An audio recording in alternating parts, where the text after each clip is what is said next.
Hello, hello, hello. So sorry about that. I was using the link that you had sent me. Sorry about that. It's all right. Technology does what it does. How you been? Very well. How about yourself? Good, good. I told you one day we were gonna do this. Absolutely. Oh, so believe me, I'm looking forward to this. It's gonna be fun. Oh, definitely, definitely. So here's how we're doing things these days, my brother.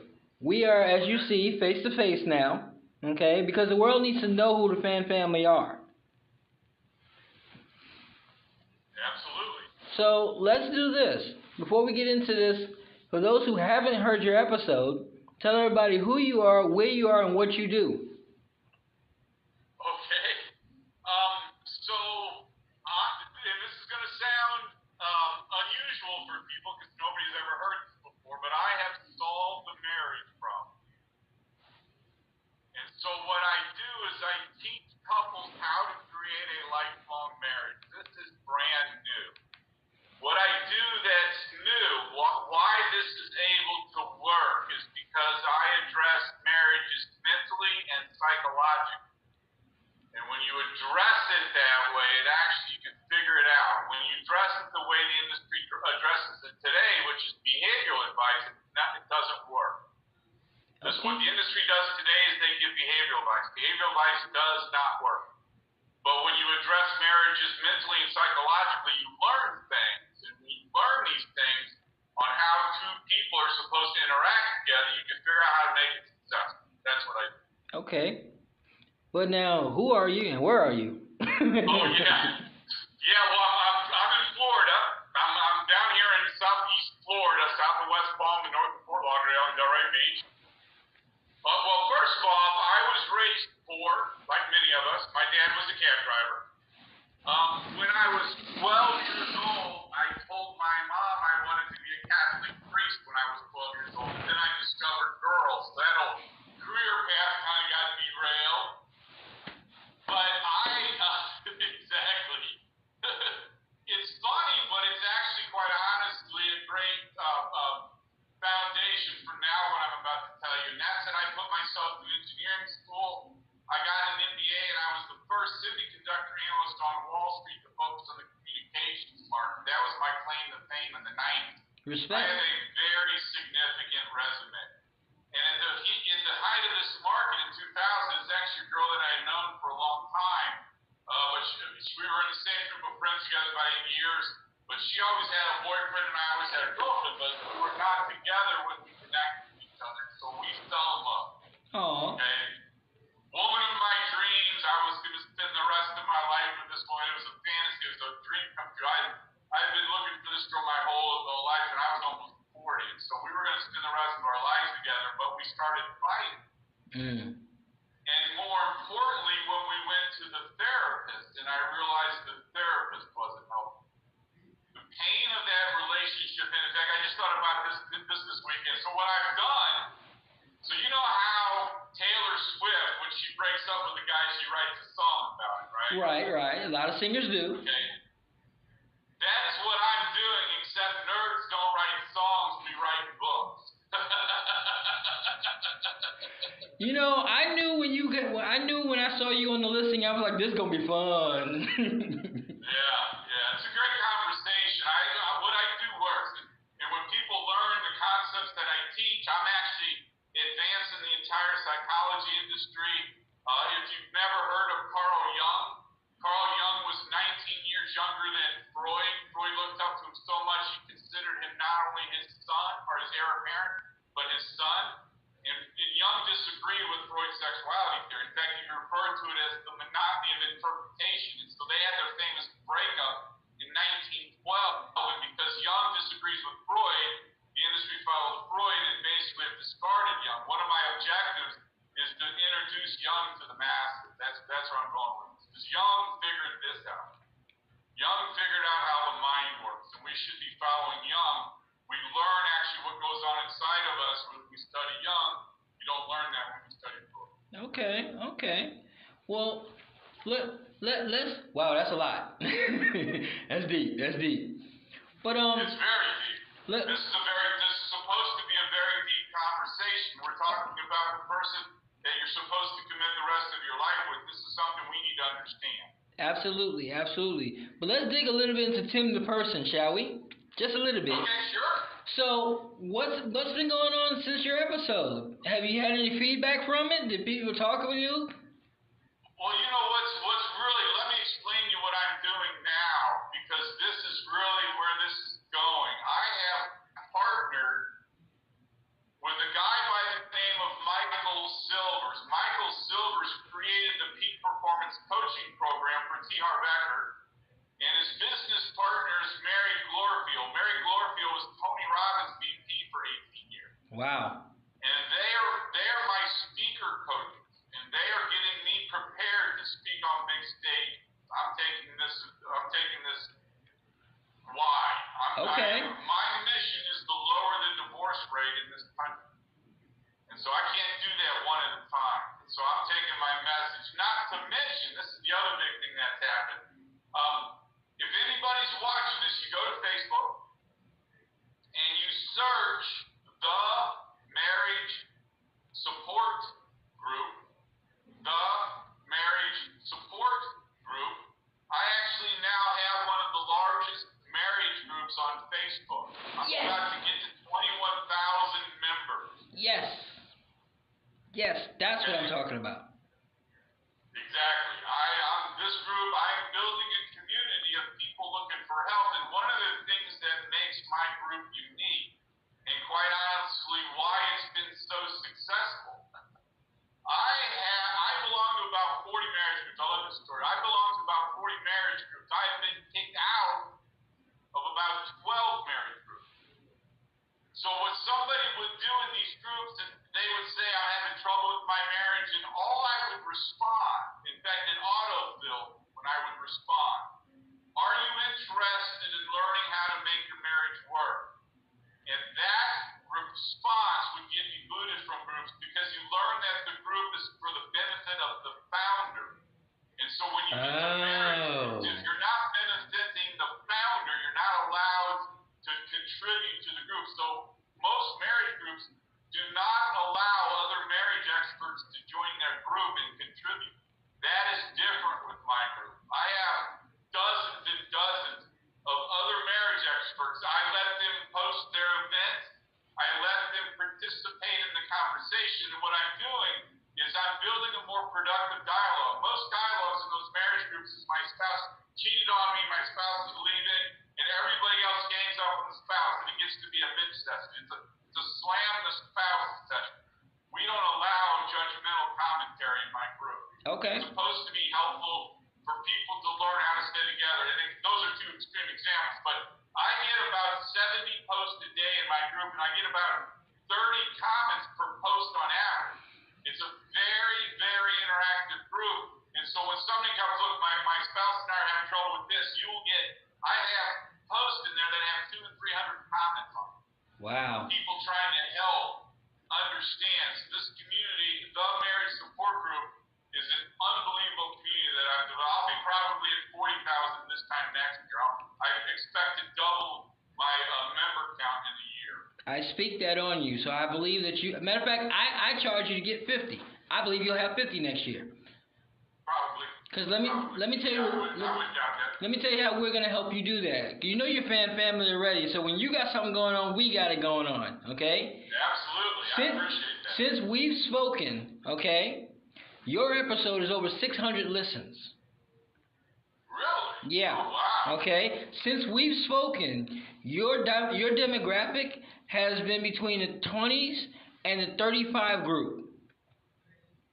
Okay. Oh, that's perfect. Oh, Perfect. His was even better. Since we've spoken, we're now in 40 countries.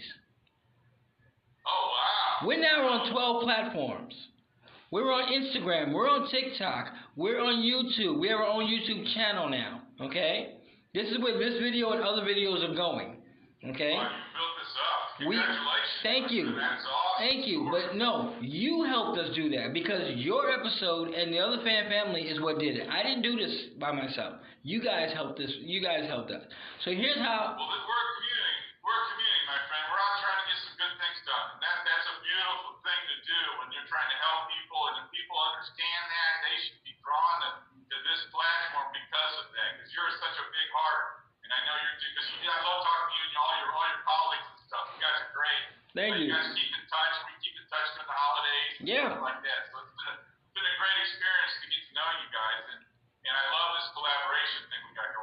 We are over 200 episodes strong now, Tim. Oh, wow. We have done 2 and 3 episodes in a week just to keep up with the amount of people that have come to us without us even reaching out. So here's what I'd like to do. That's unbelievable. Here's what I'd like to do for your group, okay? This is season 3, okay? Yeah, you've been with us since season 1. You're a veteran with us. Season 4, we're doing couples. Okay. So here's what I propose for you for your group, if you like, okay? I'd like to bring a couple on, right? Bring you in and let them do it through our show on video. Absolutely, absolutely. In fact, what you and I need to do is we should collaborate. You can join my group, and I'll let you post. You and I can work together on recruiting somebody, a couple from, and you can explain everything you're doing, all your effort, and how this is going to be a great opportunity. Absolutely. Why don't we collaborate on that? I think that'd be a great partnership. I got you. We can definitely do that. That's a great idea. That is a great idea because when you go through this, you'll get real life experiences. Exactly. When somebody says, look, my husband's not paying attention to me, or my wife isn't whatever, because this is what it starts with. But what you'll hear me is I will explain why those things are happening. Mm-hmm. This is what I get into. Why is a husband doing what he's doing? Why is a wife doing what she's doing? I teach people what causes behavior. It's one of the most significant things that I teach. And so when you bring couples on, I will be able to explain to them this is why each of you is behaving the way you are behaving. And once you are aware of what's motivating you to behave that way, then you can step back and look at maybe other ways of behaving that would be more beneficial. Absolutely. Not only you, but your marriage. And that's when the real breakthroughs start happening. Absolutely. When people understand what's going on mentally in their marriage, that's when the real insight starts to occur. And that's exactly what I want to do. So by you already having that foundation, right, I think it reaching our audience would be a huge help to both of us because we have a slightly bigger platform than what you have. We're doing 1,400 people an episode. Wow. Yeah. So God has really been blessing this, and I feel that your platform really, really works. So I feel that if we incorporate it, as a family, we can reach a lot more people. And that you're already stepping into my realm where I'm already a motivational speaker. You're about to step into it. Congratulations. Okay. Thank you very much. So this would be a great way to get you out there, sort of like Tim Talks. Get those out there. Exactly. So when you step on that stage, you got people all over the world who already know who you are. That's what my goal is for this. That's beautiful. That's such a beautiful thing. And just so you know, and I think you did this last time, you send me a copy of this interview, and I will post it in the group, and I will make sure that everybody watches it in the group, and it'll be a great way to help promote what we're going to do. But yeah, absolutely. Absolutely. It's all about helping each other. That's what this whole thing is about. That's what we created this for, and that's why we connect on the level that we do. And I'm telling you, this is such a great platform too. You guys have put a lot of hard work into this. I know you've got a whole team of people behind you that are all working. Only 4 more people. It's only 5 of us. Oh, okay. I thought it was more than that. No. And here's the beauty of it. I've been telling everybody this, and it shocks them. Okay, right now they don't want to be on camera. They don't like to be heard. Nothing. Okay, I'm the voice. I'm the face. Okay, but these are some of the best people in their fields. Don't look at me like that, guys. They're like, they hold up cue cards at me like I'm Johnny Carson. I don't really understand, but they won't speak. Kylie's the one that most people deal with now. You remember Alvin? All right? Yeah, Alvin. Did he move? He did. He went to England. Yeah, he got a great job there, and God bless him. But Kylie took over his role. And she's the only woman. There's 4 of us guys, knuckleheads, that she deals with, but she handles us well. Be good to that woman. She handles us well. You guys treat her like a queen. Oh, absolutely, and she will let us know when we're not. Exactly. Exactly. She's blushing. But the thing is, they're all volunteering. None of us get paid for this. Wow. None of us get paid. We got sponsors now. None of us get paid for this. We do this for the simple reason we started it, because we want everybody's story to inspire somebody else. It's the only reason we do this. This for me, this was a pain. I was a teacher. You have to understand what I just said. I was a Wall Street analyst. I was working on Wall Street Street, I was making a fortune. I actually used to be rich. Yeah, Jack, let me tell you this story. This will give you some insight on who I am. And one of the reasons why I'm telling this story, this is a story that I actually have an autobiography in my book. So I go through my own personal story. I was gonna ask about where's the book? Yeah, it's a no holds bar. I actually express my mistakes. I talk about things that I've done wrong. So here's one of them. I started in 1993 with $7,000 invested in the stock market. By January of 2000, it was $12.5 million. You were looking at a guy who was worth $12.5 million in January of 2000, and I lost almost all of that in 6 months. It went away. What? The stock market crashed. And wow.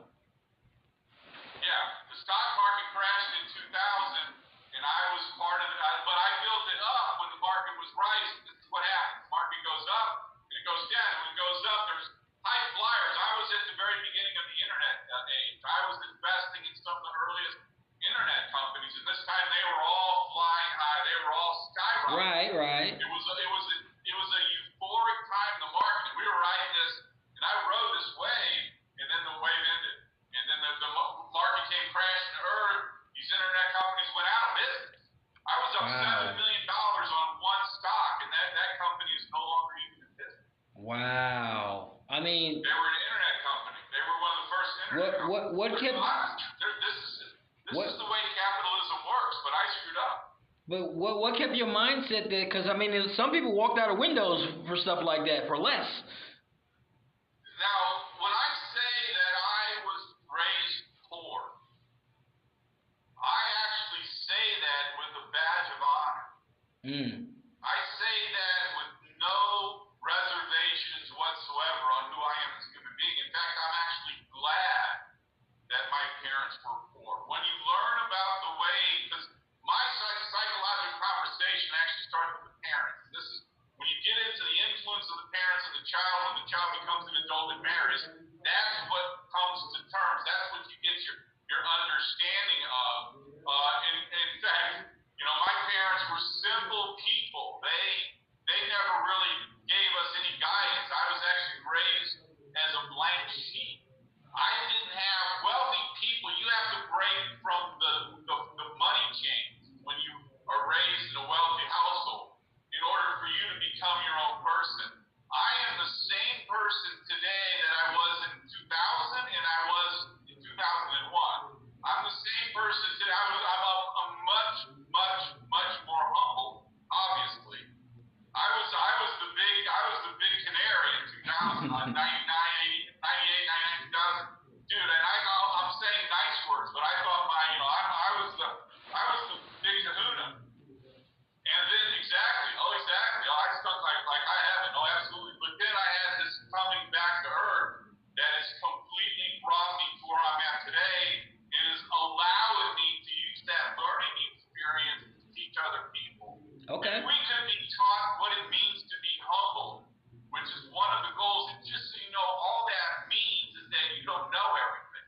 That is not a very complicated concept, but one very difficult concept to learn the first time. It's hard to learn it the first time, but once you go through that first, you screwed up and it's your fault, and you're the one that has to face the consequences of that fault, instead of blaming other people, which is what we know happens in most unsuccessful marriages. It's control issues, blaming the other person because you don't realize what you have, what you're contributing to a conflict. We get into the whole psychology of the thing. But I've learned all that by making some mistakes myself. And if people can learn that they don't know everything, the sooner they learn that, the more beneficial their life is going to be. And if they can learn that before they grow their marriage into the point of divorce, they can save a lot of pain and agony for them and their spouse. Absolutely. I completely feel you on that. Let me ask you this. Where's the books, Tim? I don't sell the book. Where are they? I don't sell the book. What I do is my objective, the book is too complicated for somebody to actually read on their own. That's okay. I understand that. A teacher doesn't throw a textbook at the students and say, "I'll see you at the finals." I love that. Teaches the textbook to the students, and my book is that detailed, that complex, and that complicated that I have to explain it to people. Before we get there, I have a free 2-hour seminar that I actually work with people on. That's free. And if anybody wants to reach out to me, we can begin a conversation. Can I get my email address? Please, Okay? please. My email address is my name, which is Tim, T-I-M, Kellis, Kellis, Sam, at Happy Relationships, that word is plural.com. So Tim Kellis at happyrelationships.com, and we can collaborate on getting you guys, you and your spouse. Please get your spouse, beg and plead if you need to, but please get your spouse to come with you on this. It will change the direction of your marriage forever. If I can just get in front of both of you, you guys will learn some things that will give you the insight that you've been struggling with and nobody's been able to explain it to you. I will explain it. Absolutely. So please reach out to me and let's get a conversation started. And Fanatics, if for whatever reason you don't feel you can reach out to Tim, you guys know y'all can reach out to us, so we got you. You reach out to us, we'll get you to Tim. Yeah, you guys definitely know how to get a hold of me. we try. I mean, I love this conversation. You guys have a great platform, and you know, those of us that have a word. I mean, your audience is going to know when there's a word that, you know, when there's a message that resonates with them, and all of these people with these. This is what I'm learning with what I'm going through with the speaker group that I belong to. For example, is there's a lot of people that have taken the virus situation as an opportunity to look at their lives from a real meaningful perspective. I did. A lot of people I made did. that decision. Yeah, exactly. You're as well. You're a case study as well. But a lot of people have made that decision. Wait a minute. There's more than showing up in the office with a suit and tie on and grinding it out for, you know. For one thing, when you realize that as an employee, you're doing it for somebody else's benefit anyhow. It's really, when you realize how capitalism works, it's hard to become really satisfied as you keep learning in the corporate world and where the corporate world takes you, because it doesn't take you the way you think it does. People are starting to realize that and go out on their own. There's a lot of people with messages. We're going to have a whole wave of a lot of great messages that are coming post-virus, and so your audience needs to know they need to stay engaged with you because you are bringing those speakers on your platform, and you've got that kind of content and that kind of helpful advice that people need to stay engaged with your platform so that they can benefit from all the beauty that you're bringing to the world, man. It's a thumbs up to you and your group, man. You're gonna make me cry, Tim. Stop. You're trying to turn Oprah on me. That's the wrong kind of speaker. Well, you know how we do. It's all good. It's all good. Life is all good. Let me tell you this. This is what I learned. Let me give you the big lesson that I learned from my financial world collapse. This is the bottom line, because you and I just said it. Leading up to 2000, the word that my friends and all used whenever anything would happen to us. This is what we responded whenever anything happened to us. It's all good. It's all good. And it's all good. That's what we would say.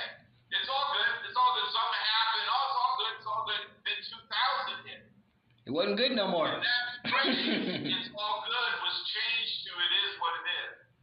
Oh. So now when something happens in people's worlds, we've had such a coming back to earth, you know, for a lot of us, that people say it is what it is now. But I never thought about the transition. What? I never thought about the transition.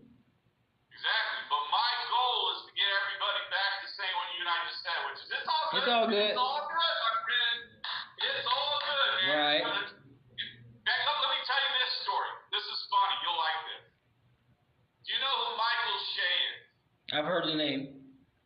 Michael Shea is one of the two guys that does the news on Saturday Night Live. Okay. He's a comedian. Got it. Okay, the Saturday Night Live, if you haven't watched it, it's great. But this guy, he was funny. He just did a special. So what he was talking about, he's an African American, and again, there's no race in this conversation. But he's an African American. He was talking about how a cousin of his was diagnosed with autism. Okay. And how excited he was. Because again, this is his words, and so I'm just going to say his words because Okay. black people have never had mental health No. help. No, it's really not a big issue in the community, honestly. That's what he's saying. So let me finish. So this is what he's saying.